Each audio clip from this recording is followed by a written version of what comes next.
Welcome to Broker Podcast, ngobrolin kerja bareng HR.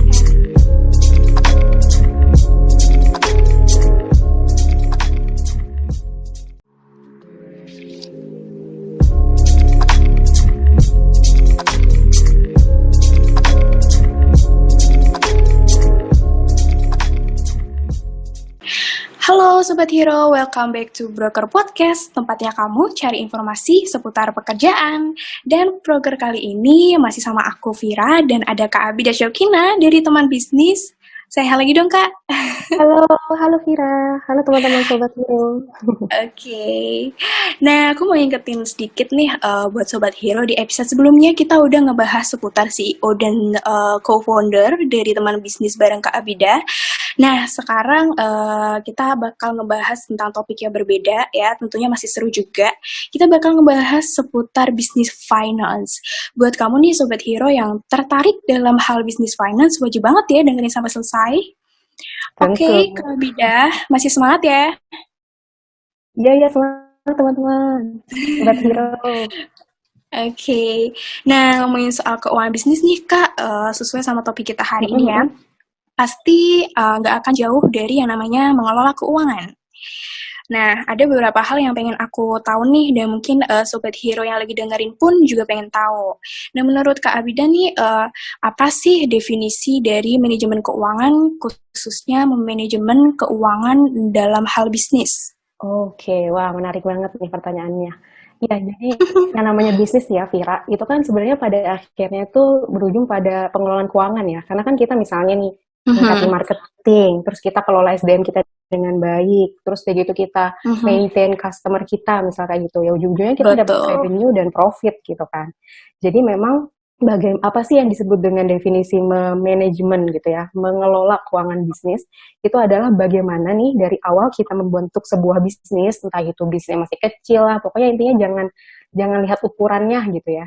Jadi dari awal kita membangun atau mendirikan sebuah bisnis, bagaimana sebuah sistem di dalam bisnis tersebut itu secara keuangannya itu bisa dikelola gitu. Dari awal dia pencatatannya seperti apa, lalu pada akhirnya dimasukin sesuai dengan akun-akunnya gitu ya, menjadi sebuah laporan keuangan. Dan dari laporan keuangan itu bisa jadi acuan buat evaluasi dan perencanaan ke depannya. Karena kalau misalnya nggak ada laporan keuangan, apa yang mau dilihat gitu, referensinya, kayak gitu. Jadi kurang lebih pengelola keuangan bisnis seperti itu, Vira.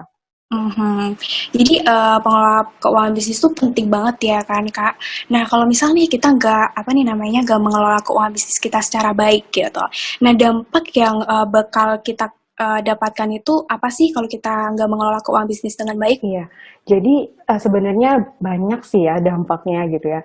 Tapi yang memang paling signifikan itu kalau misalnya kita tidak kelola keuangan bisnis, kita tuh jatuhnya kayak masuk hutan tanpa peta gitu, tanpa ada ini deh tapak kaki yang bisa diikutin. Jadi kalau misalnya kita tahu nih misalnya kita nggak naik jumlah omsetnya gitu, kita tuh nggak tahu alasannya karena apa gitu, atau enggak kita ngerasa bisnis kita tuh stagnan gitu ya, nggak kunjung naik kelas, misalnya omsetnya 300 juta terus aja per tahun gitu ya, nggak naik-naik kelas. Itu tuh tidak bisa diketahui penyebabnya, tidak tahu apa yang harus ditingkatkan, apa yang harus diperbaiki, seperti itu. Karena sesimpel kita nggak punya pencatatan atau pelaporan keuangannya itu. Nah, lebih parahnya lagi, Vira, kalau misalnya kita nih, tapi kan udah punya investor ya, kalau misalnya kita nggak punya laporan keuangan, apa yang harus dibawa ketika kita mau meeting nih sama investor gitu. Kan pada akhirnya kayak misalnya diagnosis kesehatan bisnis kita itu bisa dilihat dari bahasa keuangan yang semuanya standar gitu. Jadi ya keuangan ya kita bahas adalah pendapatan, pengeluaran, seperti itu. Nah kalau kita nggak punya itu, pertanggungjawaban ke investor seperti apa itu tidak bisa dilakukan. Terus kita juga sulit untuk bisa bayar pajak kayak gitu. Konsekuensinya besar juga kan. Nah apalagi kalau misalnya perusahaannya udah listed gitu, terus laporan keuangannya masih berantakan atau salah gitu. Listed tuh di Bursa Efek, tapi itu sangat minim sekali sih. Biasanya itu jatuhnya lebih ke fraud, itu isu-isu anak accounting lah. Jadi intinya kalau misalnya laporan keuangan itu tidak baik, tidak reliable, tidak andal, itu dampaknya bisa luas banget, bahkan sampai ke masyarakat kayak gitu. Gak cuman hanya kerugian dalam hal bisnis aja ya Kak? Iya, betul banget. Jadi apa namanya, kita kan sebenarnya bisnis itu banyak banget ya stakeholder-nya. Nah, Mhm. ada karyawan kita, ada customer, investor, terus ya investor bahkan kalau udah tadi listed, investornya masyarakat besar loh, masyarakat luas gitu. Nah, Mhm. without financial statement, tanpa laporan keuangan bisnis yang clear, yang jelas, ya kita nggak bisa melakukan pertanggungjawaban dengan baik, nggak accountable gitu. Makanya sebutannya Mhm. accounting karena supaya accountable gitu kan.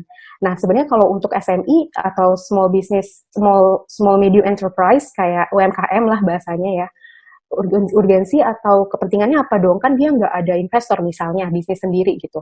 Nah, itu akan sulit kalau misalnya dia mau coba untuk bisa scale up gitu, karena dia nggak tahu ini uang pribadi atau uang bisnis aku ya yang tergerus kayak gitu. Mhm. Jadi dia ada kesulitan untuk bisa distinguish atau menempatkan gitu. Kira-kira ini adalah proporsi untuk bisnis, ya ini proporsi untuk keuangan pribadi saya gitu. Nanti yang ada Oke. malah apa sih namanya tuh bahasa gampangnya ngorot apa sih rugi terus gitu. Jadi ngegerus, Oke. ngegerus terus uang jajan atau tabungan kita itu kan kayak wah Iya, betul disaster banget. banget gitu, disaster banget buat bisnis kayak gitu.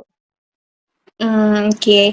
Nah, pola pikir apa sih, yang harus kita punya gitu ketika kita mengelola keuangan bisnis? Oke oke oke. Pola pikir seperti apa ya? Jadi Mhm. eh, kalau misalnya aku start dari yang kelasnya menengah mikro dulu ya. Betul. Jadi yang kelas bisnisnya itu level perusahaan udah listed atau udah TBK, udah PT dan segala macam tuh biasanya kan udah rapi ya pelaporan keuangannya gitu. Pertanggungjawaban Mhm. publiknya juga udah trusted gitu. Nah, yang biasanya masalah itu yang di kelas mikro kecil menengah ini gitu. Apa yang harus dibentuk dari mindsetnya adalah aware, itu yang paling penting, aware bahwa sebuah keuangan bisnis itu adalah entitas yang terpisah seperti itu. Jadi ketika mereka mau kelola bisnisnya, terus ya anggaplah dia ada kebutuhan untuk kepentingan pribadi nih, keperluan pribadi, dan zero money banget nih, duitnya ada di bisnis gitu. Nah itu Mhm. sebenarnya dia boleh-boleh aja ngambil, asalkan dia aware bahwa itu adalah suatu hak dari bisnisnya yang pada akhirnya tergerus gitu, yang terambil dan dia sebenarnya bisa Mhm. balikin lagi sebagai setoran modal kayak gitu ya. Itu jadi bahasnya lebih ke apa ya, pelaporan pelaporan keuangannya sih gitu. Kalau misalnya mindset dari pebisnisnya tidak aware terhadap Mhm. pemisahan antara keuangan pribadi dan keuangan bisnis, maka apa ya, akan ada lingkaran setan yang terjadi terus-menerus gitu. Jadi kayak temen aku nih, Mhm. dia punya bisnis clothing, ya omsetnya lumayan Iya. lah gitu, ada sekitar puluhan juta gitu per bulannya ya. Terus dia datang ke aku gitu, dia nanya, Bit, kenapa ya aku bikin bisnis kok kayaknya penjualannya rame gitu, tapi kok uangnya habis gitu. Mmm. Dan ternyata ketika dia usut punya usut, aku cari tahu, ternyata dia gabungin rekening bisnis dia sama pribadi. So aku tanya, kamu beli sepatu Oh. ini dari uang mana gitu kan? Oh dari rekening ini. Terus beli ini dari mana, dari rekening ini kayak gitu. Terus kayak ya itu mah make sense gitu karena dia akhirnya Mhm. menggunakan uang bisnis dia untuk beli-beli kepentingan pribadi dia tanpa dicatat kayak gitu. Jadi dia nggak tahu bahwa oh itu tuh harus dipisah ya iyalah. Pada akhirnya kan kapasitas dia beli berikutnya lebih kecil kan. Misalnya modal awal dia Mhm. 10 juta, terus dia pakai, terus ya mungkin ada penjualan-penjualan, tapi pengeluaran dia lebih banyak untuk tarikan pribadi tadi gitu. Pada Mhm. akhirnya Mhm. modal dia untuk next month-nya cuma 7 juta. Ya nggak heran dong dia akhirnya bisa jual cloth-nya lebih dikit gitu. Kayak gitu. Kurang lebih seperti Oke. itu sih, mindset lebih ke awareness. Mmm.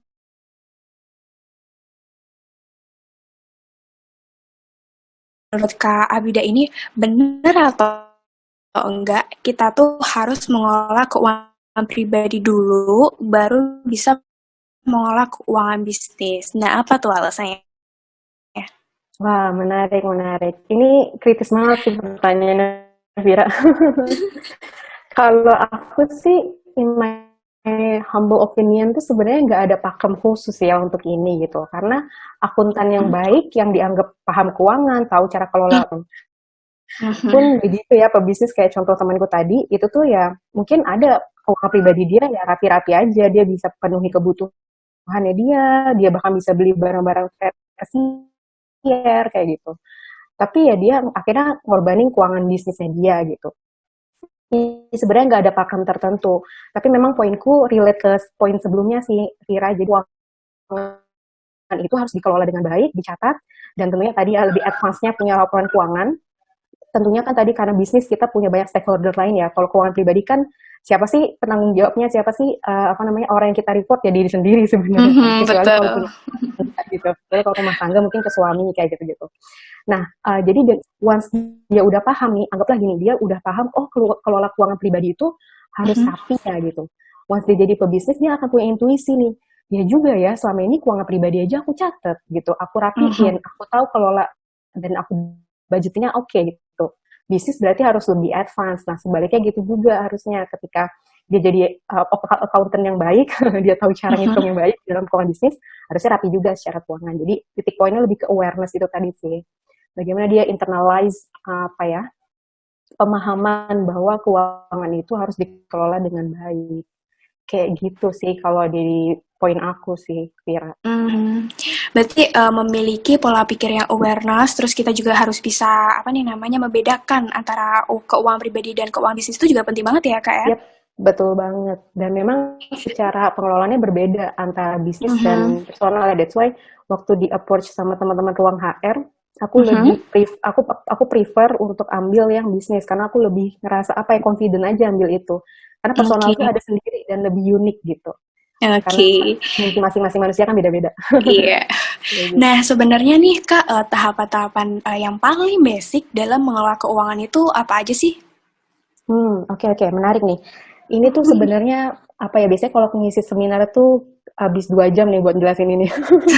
Atau biasanya kalau mau apa ya, belajar akuntansi yang lebih deep Iya, lagi, betul. aku kuliah 4 tahun gitu kan. Cuman aku coba apa ya, aku coba ini kali ya, aku bikin highlight 3 proses ya untuk Iya, bisa pengelolaan keuangan dalam bisnis, ya specifically bisnis itu baik gitu. Nah, yang pertama itu tentunya tadi ya aku sempat mention beberapa kali adalah mencatat gitu. Jadi setiap mhm, transaksi, setiap hal yang berkaitan dengan bisnis ya nggak harus keluar masuknya uang loh. Jadi kalau misalnya mhm, ada yang tunai, ada yang non tunai, kayak misalnya kita jual terus orangnya baru bayar minggu depan, itu kan sebenarnya kita mhm, berhasil sebuah produk kita gitu kan. Tapi memang uangnya baru minggu depan. Nah, itu termasuk ke dalam transaksi non tunai. Hal-hal kayak gitu tuh harus selalu dicatat. Jadi ya harus mhm. rajin dan konsisten tadi sih, Nak. Mungkin relate sama episode sebelumnya ya. Iya, Konsistensi betul. itu CEO doang tapi pebisnis juga ya. Maksudnya terlepas dari dia apa namanya seorang founder atau enggak gitu. Jadi dia harus bisa konsisten. Ya salah Mhm, satunya adalah males nyatet. Ya meskipun kadang CEO juga pasti dia itu kan kalau kelasnya bisnisnya kecil ya, mungkin dia juga akan kelola keuangan. Ya nggak terlepas juga sih kalau seandainya dia punya pegawai bisa jadi dikasih pegawainya. Tapi mhm, sebagai diri dia sendiri as pebisnis dia itu harus punya apa ya culture gitu. Jadi dia pun tahu bahwa misalnya dia punya pegawai accounting gitu ya, dia harus tahu bahwa pegawai accountingnya ini rajin gitu untuk bisa nyatet kayak gitu. Jadi memang apa namanya kalau misalnya kayak emang nggak ada yang otomatis kak gitu. Kalau otomatis ada mhm, gitu bentuknya cost ya point of sales. Tapi kan itu tidak mencatat transaksi di luar itu kayak misalnya beban gaji pegawainya gitu misalnya atau enggak bayar sewa gedung kayak gitu gitu kan mhm, nggak dicatat nggak masuk ke dalam POS-nya yang tadi otomatis itu. Nah, pertama nyatet, kedua mengkelompokkan jadi dari setiap transaksi yang ada gitu ya. Jadi setiap hari aja tuh di teman bisnis tuh ada sekitar 5.000 lebih catatan transaksi yang masuk gitu ya. Nah, itu semuanya harus dikelompokkan sesuai dengan akun-akunnya gitu. Ya namanya memang disebutnya prosesnya proses akuntansi sih ya. Jadi mhm. memang kelompokkan itu sesuai dengan pos-posnya dan terakhir adalah membuat laporan keuangannya kayak gitu. Tapi nggak usah khawatir sebenarnya Vira untuk zaman sekarang ya udah high tech ya. Kita sebenarnya Betul. apa ya sebenarnya hal yang tadi bagian yang 2 dan 3 mengelompokkan dan membuat laporan keuangan itu udah dihandle oleh mesin jadi nggak usah khawatir. Nah tugas bisnis apa yang tadi ya yang masih merangkap sebagai pegawai keuangannya juga ya kalau udah punya pegawai keuangan berarti Mhm, tugasnya pegawai keuangan. Tugasnya pebisnis apa itu adalah catat-catat dan catat gitu. Jadi oke. setara sama pertanyaan kalau gimana sih Kak Bida kalau mau pinter ya baca baca baca gitu. Jadi Mhm, pebisnis ya harus rajin mencatat kayak gitu. oke. Nah, ngomongin soal bisnis yang baru mulai nih, biasanya, bisnis yang baru mulai itu identik sama, pembisnis pemula gitu. Nah, pasti Yes. masih banyak nih dari sobat hero yang masih bingung memperhatikan hal-hal kecil, hal-hal sederhana dalam mengelola keuangan bisnis gitu. Nah, kira-kira apa sih yang harus diperhatiin dalam mengelola keuangan berbisnis bagi pemula Kak Abida selain memisahkan apa sih tadi keuangan Keuangan pribadi pribadi. sama keuangan bisnis? Mm-mm. Wow, siap siap siap, mantap nih pertanyaannya. Jadi kalau yang perlu diperhatikan nih, kalau untuk kita kelola keuangan dalam berbisnis, meskipun bisnis kita masih baru, itu adalah jangan nunggu berantakan baru dirapiin. Oke. Jadi jadilah rapi di hari pertama gitu dan terkelola dengan baik. Ketika memang benar-benar baru, meskipun kita baru banget ngebentuk bisnis itu gitu. Karena apa ya, nggak terpungkiri gitu loh, cost untuk kita hire consultant nih, anggaplah bisnis kita ternyata, wih, booming, bagus nih, marketingnya oke dan segala macam. Terus kita Mhm. perlu tahu nih kira-kira perencanaan ke depannya gimana. Nggak ada laporan keuangannya, terus nggak bisa ngelakuin evaluasi, itu kan susah ya. Dan biasanya orang tuh jadinya SME ya pada umumnya di Indonesia itu jadinya hiring consultant buat benerin keuangan Mhm. bisnis itu yang udah berantakan dan itu nggak murah kayak gitu. Aku juga pernah jadi consultant soalnya sebelum bangun bisnis Oke. gitu. Dan tips langkah yang bisa dilakukan tuh tentunya kalau masih kecil di mana dong Kak Bidah, kan aku nggak punya resource gitu. Mhm. Aku nggak punya ini juga waktu, aku kan harus sibuk marketing misalnya gitu kan, jualan produk dulu gitu. Biasanya tuh di akhir aja. Nah, tips yang bisa aku kasih adalah tentunya riset dulu kebutuhannya seperti apa di bisnis kamu. Kayak misalnya jualannya barang atau jasa. Terus kira-kira apa yang dibutuhkan dalam pencatatan seperti itu gitu. Dan kita juga harus berkaca gitu, mengetahui bahwa sumber daya yang tersedia seperti apa, ada berapa sih orang di dalam tim, ada nggak yang bisa akuntansi, kalau ada ya coba delegasi ke dia kayak gitu. Nah setelah itu lanjut deh riset aplikasi keuangan yang tadi aku sempat mention di poin sebelumnya. Zaman sekarang mah udah Mhm. gampang, banyak gitu High aplikasi touch. keuangan yang dipakai, betul, high. Nah itu tuh bisa dipakai dan paling cocok yang mana sih sama kebutuhan dan sumber daya yang kamu punya kayak gitu. Nah bisa jadi kalau misalnya udah terlaksana tuh tadi riset kebutuhan kamu dan sumber daya yang Mhm. kamu punya, lanjutin ke Mhm. riset aplikasi yang sesuai dengan sumber daya serta kebutuhan yang kamu perlukan. Itu Oke. aku sih melihatnya bisa jadi tepat guna nih nanti kalau misalnya pakai aplikasi tersebut. Pertama, kamu nggak ngabisin waktu buat belajar akuntansi dari awal Mhm. ya 4 tahun, dan tentunya karena aplikasinya user friendly, tapi tetap ramah di kantong karena kan pebisnis pemula tadi pertanyaannya Vira ya. Mhm. Jadi Mhm. harus punya alokasi modal untuk hiring pegawai akuntansi atau keuangan di awal kayak gitu. Itu sih paling Oke. tips-tips yang bisa aku kasih untuk pengelolaan keuangan bisnis ke bisnis pemula. Oke. Nah, biasanya ini kebanyakan kayak kalau pembisnis pemula itu dia cuma punya modal yang sedikit gitu. Nah, bagaimana sih cara memulai bisnis ketika kita hanya memiliki modal yang sangat sedikit? Menarik menarik.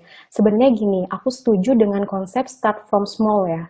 Jadi segala Mhm. hal itu nggak harus kok dimulai dari hal yang langsung besar gitu ya, langsung oke ya kalau misalnya kita punya sumber dayanya, kita punya network, kita besar dari keluarga sendok emas misalnya kayak gitu ya. Jadi itu nggak masalah, tapi kalau misalnya kita benar-benar pemula yang start from zero, from scratch gitu ya, yang perlu dilakukan itu adalah untuk mendapatkan modal adalah tentunya kita bikin sebuah produk yang ada traction-nya gitu.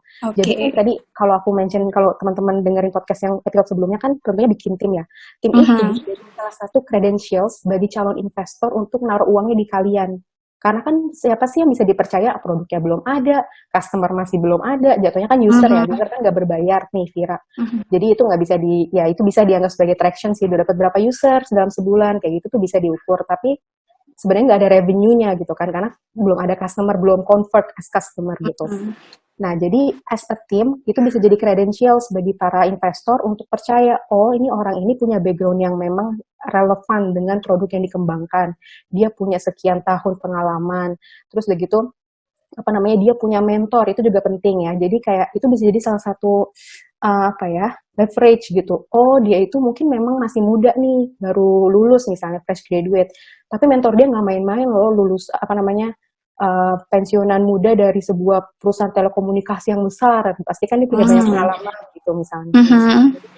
Yang kamu punya sekarang, ya tadi aku bilang start small ya, nggak harus langsung gede kok. Mhm. Yang kamu punya sekarang, kamu syukuri, enggak lah, kamu kenali maksudnya, kamu kenali tentunya, dan kamu syukuri itu dalam artian, oke, aku punya segini, apa yang bisa aku lakukan gitu. Yaitu tadi, apa namanya, mencari investor itu dengan menjual visi yang kamu punya. Lagi pula, startnya juga nggak langsung dapat yang series A, series B, kayak gitu sih. Bisa start dari Mhm. angel investor gitu. Jadi nggak usah khawatir lah, bahasanya kalau start small dari modal yang kecil. Kayak gitu, Vira. Oke, setuju banget nih. Nah, kalau misal ngomongin tentang resiko, tadi di episode sebelumnya Kak Abida ini bilang kalau dia ngelawan diri sendiri, gitu kan, Betul untuk betul. bisnisnya lebih sukses lagi. Nah, bagaimana sih cara agar berani mengambil resiko keuangan untuk meningkatkan bisnis? Hmm, mengambil resiko keuangan ya. Oke, sip. Mhm. Itu kaitannya juga apa ya? Itu ada kaitannya juga dengan tantangan yang dihadapi oleh seorang CEO atau founder ya. Ya, aku di sini Iya, kondisinya betul. founder, berarti kan ada founder lain. Ya, kerja tim Aha. di dalam apa namanya sebuah perusahaan itu, gitu. Ya, sebuah startup itu. Nah, bagaimana sih kita bisa nentuin apa ya risikonya? Jadi yang pertama gini, kita kan nggak bisa punya keputusan yang menyenangkan semua orang ya. Jadi Iya, setiap betul. keputusan pasti ada apa ya konsekuensi gitu. Kita misalnya ambil jalan A, ya bisa jadi itu lebih lambat tapi lebih aman. Tapi kita kita bisa pilih plan B itu lebih cepat tapi lebih resiko gitu, lebih apa ya, lebih lebih menantang gitu, cepat tapi Mhm. menantang misalnya kayak gitu. Nah, bagaimana sih kita bisa memutuskan kira-kira resiko yang mana itu kembali kepada tujuannya gitu. Jadi tadi kan ya anggaplah kita udah punya nih ya laporan keuangan, kita udah punya tim, intinya kita udah siap nih dengan apa ya, dengan bisnis yang rapi dimulai dari awal gitu ya. Nah, Mhm. risiko bisnis itu bisa diukur misalnya punya tujuannya apa dulu nih, ningkatin user misalnya atau langsung ngejar revenue kayak gitu. Jadi kalau misalnya ngejar revenue berarti apa yang harus dilakukan? Oh, Mhm. inisiatif-inisiatif marketing ini gitu. Kalau jumlah user misalnya apa? Paid ads misalnya, ya udah sebar aja di online supaya dia bisa klik tombol untuk download. Itu kan berbeda ya. Jadi secara resiko keuangannya juga akan berbeda tentunya. Nah itu bikin nih berbagai macam tipe plannya. Kayak Mhm. jadinya kayak apa ya? Kayak detektif, ya kayak ini kali ya, agen rahasia gitu ya. Plan A nggak jalan ya udah ke plan B. Pokoknya sampai kita dapat plan yang works kayak gitu. Dan itu kalau bisa Mhm. iterasinya secepat mungkin Pira karena apa ya Mhm. kita tuh punya satu hambatan yang tidak bisa dipungkiri dan setiap orang pasti ngalamin hambatan itu mau dia kaya mau dia miskin apa coba mau nebak Iya, betul. ada waktu jadi setiap orang Iya. tuh apa ya pasti punya hambatan waktu gitu jadi dari waktu yang ada tersedia kita harus bisa iterate itu apa ya iterate itu uh, memberikan iterasi memberikan nilai yang terus Mhm. menerus secara rutin gitu ya. Mhm. Nah, itu tuh membuat kita pada akhirnya bisa mengukur kira-kira risiko keuangan kita ini mana sih yang paling kita mampu dan kita rasa ini tuh paling favorable gitu buat bisnis kita. Kita rasa Oke. paling oke lah, oke mungkin nggak terlalu untung tapi kita aman misalnya kayak gitu. Jadi ya pasti tentunya bikin plan yang banyak Heeh. dan kita tentukan mana yang paling suit apa ya, paling cocok dan fit sama bisnis kita. Tentunya dengan Oke. konsekuensi yang kita udah ketahui di awal. Gitu. Wah, menarik banget nih Kak Afida. And last question nih Kak, ada nggak sih tips and trick lainnya selain tadi mencatat keuangan keluar dan masuk, terus habis itu memiliki pola pikir yang awareness, terus harus memisahkan keuangan pribadi dan keuangan bisnis. Kira-kira ada cara lain nggak sih mengelola keuangan dalam berbisnis yang efektif agar tidak terjadi kerugian dalam bisnis yang kita bangun? Oke, wow, pertanyaan pamungkas ya. Jadi kalau kita tadi udah ngelakuin semuanya gitu, kita udah Mhm. cobain semua tips and triknya Kak Bidah gitu ya. Mhm. Gimana sih kok kalau misalnya masih rugi gitu bisnis ya? Nah, Mhm. ini adalah masuk ke pola pikir seorang pebisnis, bukan lagi pola pikir Oke. seorang apa ya Iya. akuntan misalnya atau orang yang mengelola keuangan gitu ya. Tapi pola pikir seorang pebisnis apa sih itu gitu ya? Kita harus percaya bahwa bisnis itu nggak bisa selalu untung. Mhm. Jadi bisnis itu Betul. pasti ada ruginya. Jadi Iya. tadi aku bilang yang penting itu adalah bagaimana kita bisa stable. Jadi yang namanya apa ya keuntungan itu nggak bisa sustain. Yang sustain itu adalah perusahaannya gitu. Apakah dengan rugi kita tutup buku atau tutup apa namanya tutup perusahaan kan enggak gitu. Jadi Mhm. apa sih tips yang bisa dilakukan dengan cara tadi mengelola keuangan? Terus Mhm. kita pada akhirnya udah lakukan semuanya tadi tips and trick tapi tetap rugi, ya perlu Mhm. diketahui sama sekalian bahwa kerugian itu adalah sebuah keniscayaan.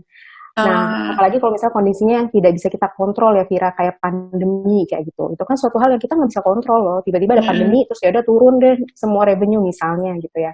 Nah, itu adalah kita sebagai pebisnis, pola pikirnya adalah bukan lagi hanya fokus hanya keuangannya, gimana kita bisa keep sama kondisi kayak gitu dan bisa overcome. Karena ya setelah Mhm. gelap akan terbit terang lah gitu. gitu. Jadi percaya aja bahwa selama kita baik-baik saja, selama kita percaya, dan kita tentunya punya rencana ya, nggak cuma berdoa Aha. aja gitu ya. Berdoa penting, tapi harus dibarengi dengan usaha gitu ya. Dan tawakal Mhm. tadi apa ya, percaya bahwa segala hal yang terjadi dalam hidup kita tuh udah pasti yang terbaik lah, yang udah dicatat dan diizinkan Tuhan untuk terjadi kayak gitu. Jadi ya keep going aja. Yang namanya rugi itu Mhm. adalah, masa sih kita orang nggak ada sakit, pasti nggak mungkin sehat Iya, terus ke betul. depannya gitu kan, kayak gitu sih. Mhm. Tetap harus optimis aja ya, Kak, ya? Yep, betul, gampangnya gitu. Karena pebisnis kan nyawanya 9 tadi. Aku Iya. bilang. Bercandanya Nah, gitu Sobat ya, Hero. CEO. Oke. Nah, Sobat Hero, dari pembahasan kali ini bahwa penghasilan sebanyak apapun itu tidak akan menjamin kesejahteraan hidup apabila kita tidak mengatur keuangan bisnis kita dengan baik. Nah, yang harus kalian perhatiin nih, Sobat Hero, jangan mencampurkan keuangan pribadi dengan keuangan bisnis kita agar bisnis yang sedang kita jalani itu dapat berkembang untuk jangka panjang. Dan tentunya dalam mengolah uang, kita harus membuat catatan uang keluar dan masuk, memiliki pola pikir yang awareness, serta membangun target pemasaran yang tepat. Good luck with your business, Sobat Hero, and thank you so much sekali lagi untuk Kak Abida yang udah Iya, berkenan mengisi sama-sama. podcast episode kali ini di Broker Podcast Ruang HR.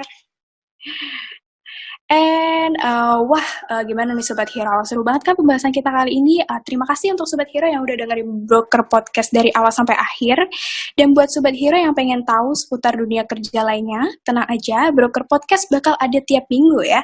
So, biar nggak ketinggalan informasi, ikuti terus ya di Instagram dan website Ruang HR. Keep stay tune and see you later.